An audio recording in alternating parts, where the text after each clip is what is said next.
Waalaikumsalam warahmatullahi wabarakatuh. Perkenalkan, nama saya Sri Endarwati. Hari ini saya akan memberikan pengetahuan tentang penyakit asma. Mungkin kita kemarin sudah janjian ya, Pak, tentang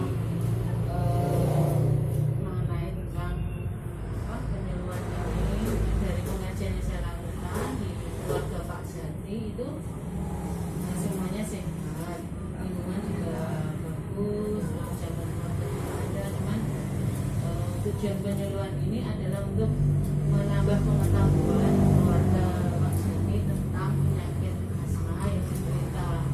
Jadi semoga dengan pengetahuan ini bisa mencegah terjadinya serangan untuk itu. Kira-kira nanti kita sekitar 10 menitan untuk mendengarkan penyuluhan tentang asma ini. Nanti boleh bertanya jika ada yang ingin ditanyakan.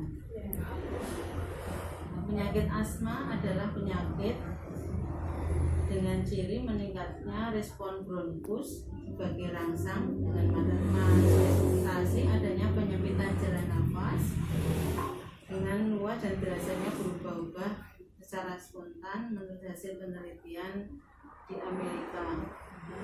Adapun faktor pencetus asma adalah alergen. Alergen ini misalnya dari makanan yang alergi, terus adanya debu, adanya jamur atau spora, bulu binatang, tepung sari atau makanan ikan laut. Terus yang kedua penyebabnya adalah adanya infeksi saluran pernapasan, biasanya karena pilek, mungkin sebut namanya infeksi virus ya, karena flu. Terus juga ada berbagai faktor, misalnya adanya polip hidung, sinusitis, dan juga adanya sensitivitas terhadap obat-obat aspirin. Terus yang ketiga itu karena tekanan jiwa atau faktor stres. Karena stres ini kadang muncul penyempitan di bronkus sehingga terjadi serangan asma. Terus yang keempat, olahraga atau kegiatan jasmani yang berat. Serangan asma ini terjadi karena aktivitas fisik yang cukup berat, misalnya lari dengan cepat, atau kalau dari penelitian ini bersepeda juga kadang bisa. Untuk pencegahan asma di rumah, yang pertama yaitu hindari kelembapan. Untuk mengurangi kelembapan udara, biasanya gunakan AC dalam ruangan. Pak Jati sudah benar ya, itu ada salah satu ruangan yang AC. Terus sesuai pesanan. tutup jendela saat angin berembus kencang. Jika Anda tinggal di area beriklim lembab, konsultasikan dengan dokter untuk mengurangi humidifier atau pelembapannya. Menghindari tinggal di jalan raya yang sibuk ramai dan resiko polusi udara tinggi. Jika memungkinkan, pindah lokasi di mana Anda bisa menikmati udara segar. Di villa. Kayaknya radio angin ini ya. Hindari perubahan suhu dalam waktu singkat. Misalnya dari suhu panas dingin, yaitu dengan AC itu kayaknya. Terus yang kedua, batasi paparan debu. Ini sudah benar ya, di tembok tinggi. Bersihkan dan ganti filter AC secara rutin. Gunakan karpet dan tirai dari kamar. 6 bulan sekali ya. Keluarkan karpet, tirai dari kamar tidur. Cuci semua spray dan mainan secara rutin. Gunakan penutup untuk mencegah alergen dari bantal dan matras. Vakum rumah 2 kali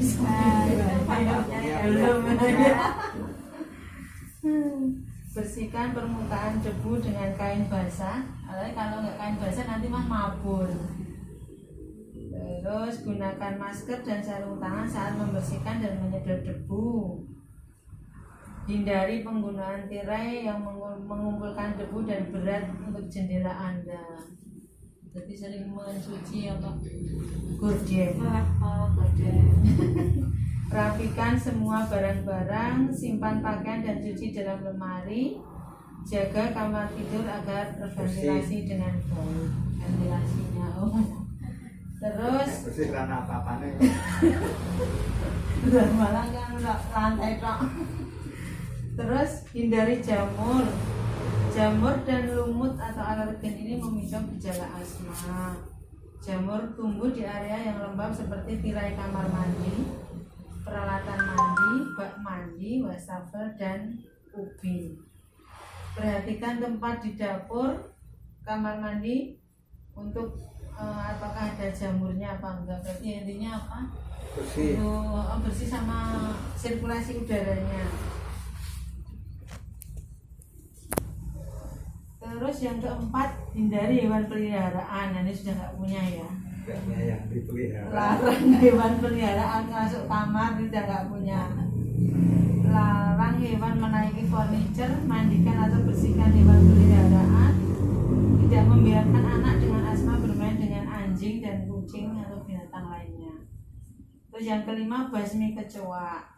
Nah ini kecoa. Saya sensitif sekali Ya, kalau ya. ada kecoa. Ini soalnya kecoa dapat menjadi pemicu alergi dan asma. Kecoa menghasilkan zat yang reaksi alerginya Dari baunya. tinggi ya, bagi orang-orang yang asma akan memicu.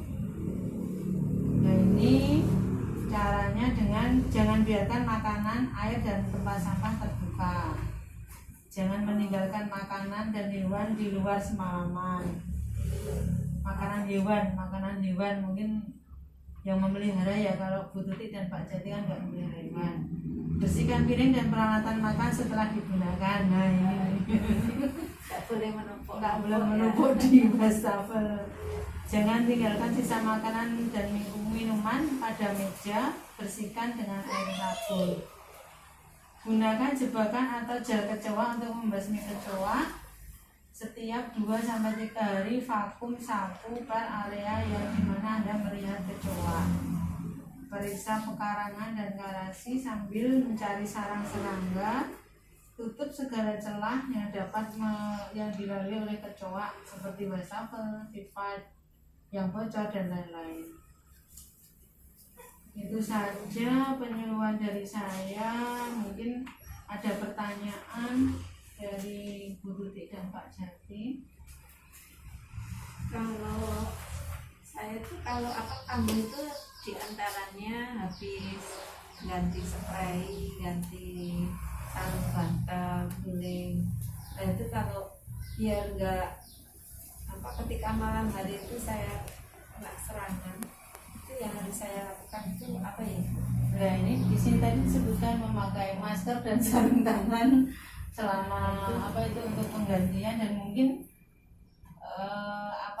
istilahnya ini tidak dikebutkan, hanya di tuntung pelan-pelan biar debunya tidak terus mungkin frekuensinya, maksudnya kalau yang kalau misalnya seminggu kok bikin berarti kurangi apa seminggu banyak anak-anak itu ya, jadi mungkin terus ya seminggu sekali paling tidak. Nah ya seminggu Frekuensi sekali, penggantian. atau kalau seminggu sekali itu malamnya bikin sesek berarti 3 hari sekali. Sama kalau kasur habis Oh, iya. dijemur itu malamnya nggak berani Oh. tidur di atasnya karena pasti baunya. Nggak enak. Memicu, iya. Bisa habis dijemur itu juga nggak kuat. Sebenarnya kalau kasur itu kan yang spring bed dan lain hanya diangin-anginkan, tidak dijemur. Kalau dijemur itu kan malah terlalu ada baunya khusus loh. Iya. Tapi kalau misalnya ya diangin-anginkan kayaknya sudah bisa mengurangi misalnya agak basah atau yang lain. Mungkin jemurnya juga tidak terlalu lama ya kalau misalnya memicu alergi. Itu Kayaknya. ya. Sekarang untuk evaluasi bersama ya, mungkin saya nanya Pak Jami dan Bu Tuti, penyakit asma itu sebenarnya penyakit yang ciri-cirinya apa? Artinya kalau Ya, asma tadi susah. susah Susah bernafas, bernafas. ada suara mengi. ya. Terus ada tanda lain misalnya apa? Batuk, terus sesak nafas. Ada suara nipik. Iya. Nah, terus Menyenggih. ya, ya habis ya. Sampai Terus udah capek tadi. Terus faktor apa? Pencetusnya tadi apa penyebabnya? Ini tadi Debu, ya benar. Flu. Ya. Terus bau-bauan yang menyengat. Ya polusi udara, terus mungkin stres, ya stres, terus olahraga yang terlalu berat. Nah, sudah, terus tadi untuk penata laksanaannya obat di rumah berarti sedia apa? Ya, saya spray Ya, sama inhaler ya. Salbutamol. Terus ya. Terus untuk penanganannya agar awal yang pertama itu tadi yang kenali tanda-tanda asma. Terus yang kedua tadi berikan obat-obatan asma yang biasa. duduknya posisinya setengah duduk, terus dilonggarkan pakaian. Untuk pencegahan di rumah tadi apa saja? Jaga kebersihan, Kurangi kelembapan ya. kelembapan, dari barang-barang makan itu segera dibersihkan. pakai masker, harus beraktivitas Iya. yang berkaitan dengan itu. Ya, hindari jamur, terus hindari hewan Iya, peliharaan. Peliharaannya hanya cecak sih. Batasi basmi kecoa. Iya itu. Udah pinter ini Pak Jati sama Bu Tutik dijelaskan 10 menit saja sudah paham tentang asma dan Karena sudah terbiasa. Iya sudah biasa. Saya punya pengalaman Antisipasi. enggak, ketika saya itu pernah diklat di Semarang. Iya. Itu saya satu kamar dengan teman saya. Iya. Tapi karena kamarnya sempit untuk 2 orang itu, saya sudah terasa kalau ada bau kecoa. Padahal kocaknya itu belum kelihatan. Iya. Karena mungkin saya punya alergi itu Iya. ya. Terus saya nyari-nyari, teman saya itu bingung. Ada kecoa, ini mesti ada kecoa karena saya sudah penciumannya sudah sensitif. Nah ini pengalaman sekali memang kalau dengan kecoa betul-betul saya sensitif sekali. Karena sangat membuat alergi. Ya sudah begitu Bapak Jati sama Bu Tuti, terima kasih waktunya. Semoga penyuluhan ini bermanfaat bagi keluarga Pak Jati dan Bu Tuti, dan saya doakan semoga Bu Tuti dan Pak Jati selalu diberikan kesehatan dan serangan asma tidak lagi, sudah bisa mencegah untuk pencegahan Kemarin silakan tidak kambuh lagi. Iya, dan moga-moga saat pandemi ini juga bisa prokes sehingga keluarga Pak Jati dan Bu Tuti aman. Amin. Terima kasih. Kami mendoakan sehat semuanya. Ya, amin. Kalau begitu saya mohon pamit. Saya akhiri. Assalamualaikum warahmatullahi